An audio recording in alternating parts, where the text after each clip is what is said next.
김정은 북한 국무위원장과 푸틴 러시아 대통령이 4년 5개월 만에 보스토치니 우주기지에서 만났습니다. 두 정상은 1대1 회담을 진행하며 위성기술 이전 등을 논의한 것으로 알려졌습니다. 통일 외교안보부 임성재 기자와 자세한 이야기 나눠보겠습니다. 어서 오십시오. 네. 자, 임 기자, 김정은 위원장, 푸틴 대통령 1대1 회담을 했는데 회담 자체는 그렇게 길지는 않았던 것 같아요. 네, 일단 김 위원장과 푸틴 대통령은 오후 4시쯤부터 1대1 대면 회담을 한 것으로 파악됐습니다. 1대1 회담 자체는 30분 동안 진행된 뒤 종료됐습니다. 현재 김 위원장과 푸틴 대통령은 만찬을 하고 있는 것으로 알려졌습니다. 앞서 외신을 통해 김정은 위원장과 푸틴 대통령의 만남 모습도 공개됐는데요. 현지 매체들은 김 위원장이 오늘 오후 1시쯤 러시아 보스토치니 우주기지에 도착했다고 보도했습니다. 이 푸틴 대통령도 낮 12시 반쯤 이 우주기지에 도착했다고 전했습니다. 양 정상은 40초 정도 악수를 하고 간략히 대화를 나누는 모습을 노출했습니다. 푸틴 대통령은 우주기지를 소개했고 김 위원장은 통역을 통해 이 따뜻한 환영과 초대에 감사하다는 답변을 했습니다. 특히 푸틴은 북한의 인공위성 개발을 도울 것이며 이것이 우주기지에서 양 정상이 회담을 하는 이유라고 강조했습니다. 또 김 위원장과 군사기술 협력 등 모든 주제를 논의할 것이라고 밝혔습니다.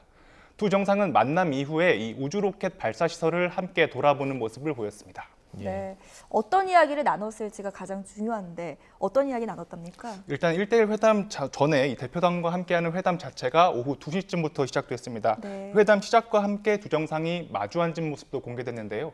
이 푸틴 대통령은 러시아 우주산업 발전 방향에 자부심이 있다며 이 북한과 경제협력, 지역 상황, 인도적 사안 등을 논의할 것이라고 밝혔습니다.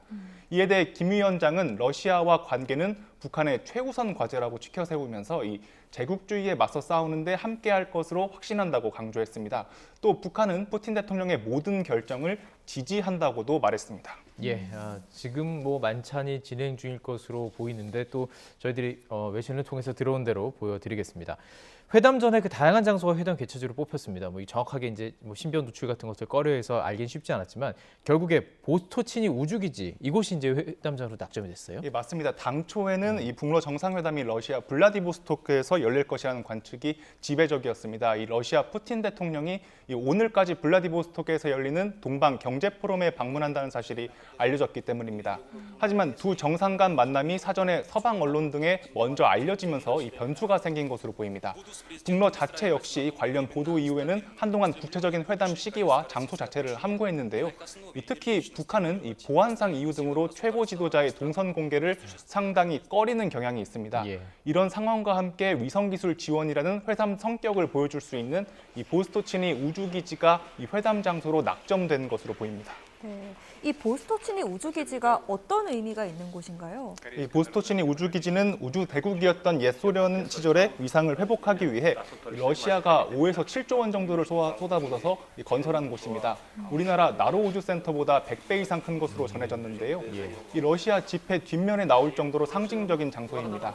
푸틴 대통령이 회담 전 북한의 인공위성 개발을 도울 것이라고 공언한 만큼 이번 회담의 최적의 장소라고도 볼 수 있습니다. 예.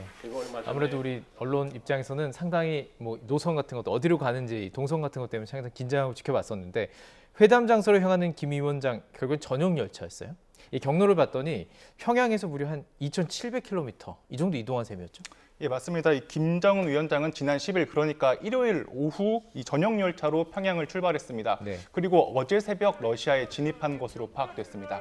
이 당초 블라디보스토크가 회담 장소로 알려진 만큼 이곳에서 회담이 열릴 것으로 예상됐는데요. 이 돌연 연해즈 라주돌나야 강철교를 건너 계속 북쪽으로 향했습니다. 예. 이 블라디보스토크보다 더 북쪽 지역인 이 하바롭스크주 방향으로 이동한 건데요. 이 결국 회담 장소가 이 블라디보스토크에서 1,500km 가량 떨어진 보스토치니 우주기지라는 점이 확인됐습니다. 김 위원장은 회담을 위해 전용 열차로 무려 2,700km 가량을 이동한 셈입니다. 이번 회담이 성사된 건 결국에는 이 러시아와 북한의 이해관계가 맞아떨어졌기 때문이겠죠. 예, 맞습니다. 이 러시아는 우크라이나 전쟁 장기화로 이 무기 부족 사태를 겪고 있습니다. 이 때문에 이 북한으로부터 이 탄약과 로켓 등 무기를 공급받길 기대하는 상황입니다. 북한은 이 러시아와 호환되는 무기를 다수 보유하고 있습니다. 대신 북한은 군사 정찰 위성이나 이 핵추진 잠수함 관련 첨단 군사 기술 확보와 이 식량 지원이 절실한 상황이었습니다. 네. 이에 북한은 러시아에 재래식 무기를 공급하고 러시아는 북한의 첨단 기술을 이전하는 문제가 논의된 것으로 보입니다. 또 마찬가지 맥락으로 이 북중러 연합훈련이 다뤄졌을 수도 있고요. 이 외화벌이를 통해 북한 노동자의 러시아 파견을 늘리는 문제 등도 논의됐을 것으로 보입니다. 예, 북한이 어쨌든 다시 국제사회 모습을 드러내기 시작한 것인데 러시아와의 회담 과정 속에서 좀 안타까운 점도 있습니다. 그러니까 지금 이게 결국에는 무기를 결국에는 서로 교환하기 위한 혹은 뭐 거래를 하기 위함이라는 것이 좀 안타까운데 자 그렇다면 구체적으로 북한이 러시아에 제공할 수 있는 무기 어떤 게 있을까요? 북한은 러시아와 호환되는 무기를 굉장히 많이 가지고 있습니다. 네. 이 122mm 포탄과 로켓, 이 예. 152mm 포탄 등입니다. 또 북한판 이스칸데르급 미사일과 불세로 알려진 대전차 미사일 등도 이 회담 테이블에 올랐을 가능성이 예. 있습니다. 여기에 북한은 옛 소련 전차의 부품도 다수 보유한 것으로 알려졌는데요. 우리 군이 분석하기로는 북한은 전시에 최장 3개월 정도 전쟁을 지속할 수 있는 물자를 확보하고 있습니다. 네. 여기에 이 군수 공장으로 쓸 공장만 300여 개 이상이라는 분석도 있습니다. 이런 배경이 러시아가 북한과 정상회담을 추진한 이유가 된 것으로 보이고요. 하지만 유엔 안보리 결의상 북한과는 어떤 무기 거래도 할 수 없다는 점에서 이 국제사회의 비난이 이어질 것으로 보입니다. 네.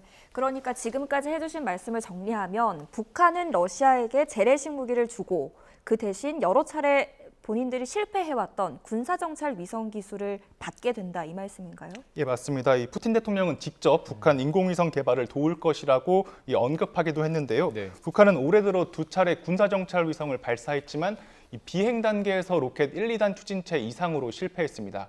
이에 다음 달 군사정찰 위성을 추가로 발사하겠다고 밝힌 상황인데요. 이 세 번째 발사까지 실패하면 부담감이 그만큼 더 커질 수밖에 없습니다. 네. 러시아는 인공위성 발사부터 궤도 안착 등 다양한 기술을 이전할 수 있습니다. 특히 군사정찰 위성 발사 기술은 이 탄도미사일 기술과도 맞닿아 있는데요.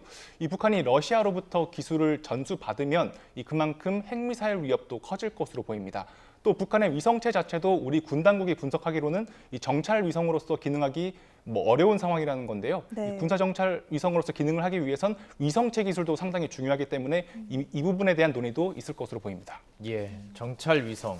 또 외에도 북한이 최근에 그 잠수함도 새로 건조해서 뭐 세력을 과시하기도 했고 잠수함 발사 탄도미사일까지 실을 수 있다 주장하고 있는 상황에서 그때 이런 얘기가 나왔어요. 핵 추진 잠수함도 추진하겠다. 그러니까 핵을 가지고 추진하기 때문에 바다 밑에 들어가면 어디로 가는지 모르는 거거든요. 자, 이것과 관련해서도 좀 러시아에서 관련 기술 전수할 수 있다. 이런 추측도 있던데요. 예, 얼마 전인 김정은 위원장은 전술핵 공격 잠수함 진수식에 다녀왔습니다. 네. 그러면서 앞으로 다른 잠수함도 이 같은 모습으로 개조하겠다고 밝혔습니다. 예.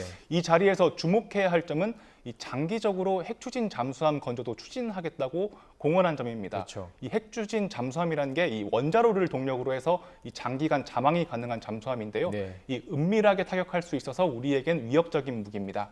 그만큼 북한으로선 이 김 위원장이 언급할 정도로 탐을 내고 있는 무기입니다. 이 기술을 현재 러시아가 갖고 있는 상황이고요. 그렇군요. 이 북한이 포탄 등 재래식 무기를 지원하는 대신 이 첨단 무기 기술 이전을 요구했을 가능성이 더 큰 이유입니다. 네.